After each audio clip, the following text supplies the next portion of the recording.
Chapter 9. The Whisper in the Mist. The night was unnaturally still. Dolo stirred beneath his woolen blanket, his dreams thick with restless images, shadowy figures shifting beneath a crimson sky, mana bleeding like molten veins across cracked earth. A tree stood at the center of it all, vast, ancient, and wounded, its roots writhing like serpents. From the shadows emerged a figure with glowing red eyes. The voice was familiar, cold, patient. "The boy belongs to us." He woke with a start, heart hammering in his chest. The air inside the shelter felt suffocating. He sat up, glancing toward the door. The night beyond the woven flap was unnaturally silent. The usual chorus of insects and owls had gone mute. Something was wrong. Dolo grabbed his spear and slipped outside. The village lay bathed in pale moonlight, the central hearth reduced to faint embers. Smoke drifted lazily into the sky. Across the clearing, Mako emerged from his shelter, axe in hand. Their eyes met. No words were necessary. The wolves were already gathering near the ancestor tree, their hackles raised and eyes glowing faintly. Fenra stood at the base of the tree, muscles taut beneath her fur. The air shifted. A tendril of mist slithered from the ground like a living thing. It coiled up the trunk of the ancestor tree, spreading across the bark like frost. The carved runes pulsed weakly, struggling against the intrusion. Fenra bared her teeth. Shadow. Dolo's grip tightened on his spear. The mist thickened, rising in columns around the clearing. It coiled through the huts like invasive roots, curling around doorways and windows. Mako swore under his breath. "It's not just mist. It feels heavy." Dolo felt it too, a cloying weight pressing against his chest, a coldness that made the mana within him recoil. The mist converged at the base of the ancestor tree. It swirled and condensed into a tall, hooded figure. Its face remained obscured, except for two crimson eyes that pierced the gloom like twin coals. The voice that followed was more felt than heard. It vibrated through the ground, brushing across their skin like a cold whisper against the soul. "The Avatar. Give him to us." The words crawled beneath their skin. Dolo's vision blurred for a moment as the mana around them recoiled. He shook himself free of the sensation and advanced, spear raised.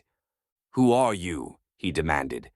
The figure's eyes shifted toward him, and though no features were visible beneath the hood, Dolo could feel its gaze like ice on his skin. "Varokan," it said, "the voice of the Shadowborn. We have come to claim what is ours." The mist surged outward. The wolves lunged, but the tendrils twisted through their ranks, avoiding their jaws. The mist lashed toward the huts, seeping through cracks like liquid shadow. From within the homes came startled cries. "Attack!" Joran's voice roared from the other side of the clearing. "Defend the tree!" Dolo's father led a group of warriors from the watchtower. Their spears gleamed under the moonlight as they charged toward the shadowy figure. The mist reacted instantly. Black tendrils shot from the ground, coiling around the warrior's legs. One warrior screamed as the mist burned through his skin like acid. Another was yanked off his feet and dragged toward the ancestor tree. Joran slammed his spear into the ground, channeling his strength into the earth. The soil cracked, and stone spikes erupted from below, severing some of the misty tendrils. "Push them back," he bellowed. Dolo moved without thinking. The wind responded to his call, lifting him off his feet and carrying him toward the shadow figure. He drove his spear forward. The mist parted, and the figure remained untouched. The shadow's crimson eyes shifted toward Dolo. "Your blood remembers the wind, wolf child, but it will not save you." The figure raised an arm. A spear of condensed shadow materialized in its grip. It hurled the weapon toward Joran. "No!" Dolo twisted midair. The wind pushed him faster than thought. His spear struck the shadow spear just before it hit his father. The impact shattered the shadow weapon into wisps of dark smoke. Joran turned, eyes wide. Before he could react, another tendril shot from the ground and impaled his thigh. He collapsed with a cry. Dolo landed beside him. The ground trembled beneath his touch, and the wind howled around them. He stabbed his spear into the misty tendril. The wind surged down the weapon's shaft, cutting through the shadow. The tendril evaporated, but the wound on Joran's leg smoked with shadow burn. "Hold on, father," Dolo gasped. Joran gritted his teeth, his face pale. "Protect the tree," he rasped.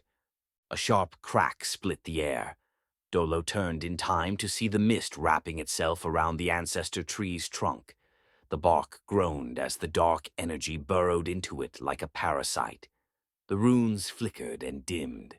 From the treetops above, a silver arrow streaked through the mist, dispersing it in a burst of shimmering light. Erindra landed beside them, bowstring taut. "They're everywhere," she said through clenched teeth. "The mist, it moves like a living thing." The shadow recoiled briefly, then surged toward her. Erindra drew another arrow, but the shadow tendril struck before she could release. It coiled around her legs, dragging her toward the tree's base. The bark pulsed ominously. "Erindra!" Dolo shouted. She writhed against the tendril, straining for her quiver. The mana inside her stirred, chaotic, unfamiliar. The memory of Aros's touch at the crater returned to her mind, the surge of warmth she hadn't understood then. Now she did. The air around her shifted. The veins of her bow glimmered faintly. She closed her eyes and inhaled deeply, allowing the mana to flow into her muscles. The earth whispered beneath her feet. The wind swirled at her fingertips. She drew another arrow, but it wasn't wood or steel. Mana surged along the shaft, crackling with raw energy. Erindra opened her eyes and released the string. The mana arrow pierced the tendril, exploding on impact with a burst of white light.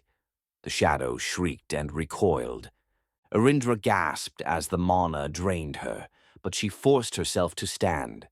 Another arrow materialized in her fingers, crackling with energy. "You want the boy?" she snarled toward the mist. "You'll have to go through me." The shadow surged again, this time in greater numbers. Tendrils slithered across the ground, coiling around the tree and toward the unconscious Eros. "No!" Waya shouted. The mana shard in her hand flared to life. She thrust it into the ground, closing her eyes and chanting words from an ancient tongue. The earth trembled. From beneath the roots of the ancestor tree, a colossal figure rose. Stone cracked and groaned as the shape took form. A towering earth elemental, its body composed of soil, bark, and glowing veins of mana. The elemental slammed its fists into the ground. Tremors rolled through the clearing. The shadow recoiled from the surge of elemental magic, screeching as the ground itself fought against it. Erindra fired arrow after arrow, each one glowing with increasing intensity. Her body trembled with the effort, but she refused to stop. The mist coiled toward her again. Dolo leapt into the air with the wind's aid, his spear piercing the shadow tendril before it could reach her. They exchanged a brief, breathless glance before returning to the fight. The elemental slammed its fist into the earth once more. The shadow figure, Varokan, staggered backward. "This changes nothing," Varokan hissed. "The boy will come to us. His past will claim him." The mist retreated, slithering away into the forest. The elemental crumbled into lifeless stone. The night fell into silence. Aros collapsed, pale and unconscious. Dolo rushed to his side. Waya knelt beside him, hand on his chest. "He's exhausted himself again," she said softly.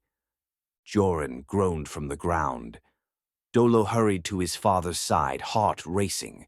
Blood seeped from the wound in his thigh, dark and sluggish.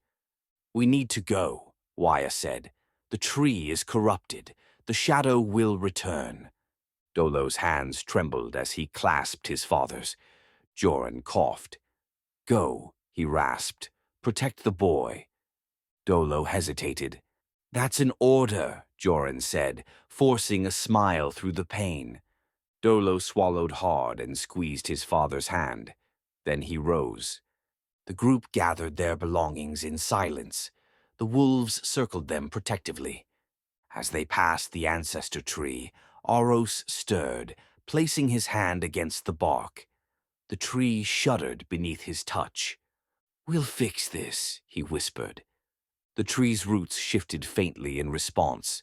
The group moved toward the forest's edge. Behind them, the village gathered around Joran and the wounded. The tree, once vibrant, stood scarred and dim beneath the moonlight.